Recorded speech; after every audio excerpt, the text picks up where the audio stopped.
மகேஷ் என்பவர் ரூ. 5000 ஒரு வருடத்திற்கு 12% கூட்டு வட்டியில ஒரு தொழில முதலீடு செய்யறாரு.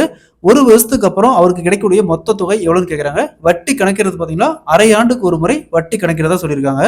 கூட்டு வட்டியில இந்த மாடல் சம் கேட்டாங்களா, எப்படி குயிக்கா சால்வ் பண்ணலாம்னு போகலாம். ஸோ அதுக்கு முன்னாடி நம்ம சேனலை சப்ஸ்கிரைப் பண்ணாதீங்க, சப்ஸ்கிரைப் பண்ணி நம்ம சேனலை ஃபாலோ பண்ணிக்கோங்க. ஃபர்ஸ்ட் இங்க அசல் 5000 இன்ட்டு இங்க வட்டி பார்த்தோம்னா 12% சொல்லியிருக்காங்க. இது வந்து ஒரு வருஷத்துக்கான வட்டி. ஆனா நம்ம கணக்கிடுறது அரையாண்டுக்கு ஒரு முறை கணக்கிடணும். அப்ப இது 2ஆல வகுக்கணும். 2ஆல வகுத்தோமா 6%. இந்த 6% எப்பவுமே இங்க வரக்கூடிய வட்டியை 100 பிளஸ் இது கூட ஆட் பண்ணிக்கணும். அப்ப 100 பிளஸ் 6 106 வகுத்தல் 100 இன்ட்டு 106 வகுத்தல் 100. ஏன்னா ஒரு வருஷத்துக்கு 2 அரையாண்டு இருக்கு, அதனால 2 டைம் இதை ரைட் பண்ணிக்கணும். ஸோ நெக்ஸ்ட் இங்க 2ஆல கேன்சல் பண்ணுமா 53, இங்க 50, அதே மாதிரி இங்க 53, இங்க 50. ஸோ இங்கே 00க்கு இந்த 00 அப்படியே கேன்சல் பண்ணிடலாம். 5 × 5 25, 25 இன்ட்டு 2 50.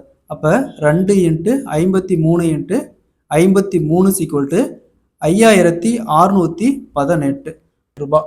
அப்போ அசல் 5000க்கு ஒரு வருஷத்துக்கு 12% அரையாண்டுக்கு ஒரு முறை வட்டி கணக்கிடப்பட்டால் கிடைக்கக்கூடிய மொத்த தொகை பார்த்தோம்னா 5618.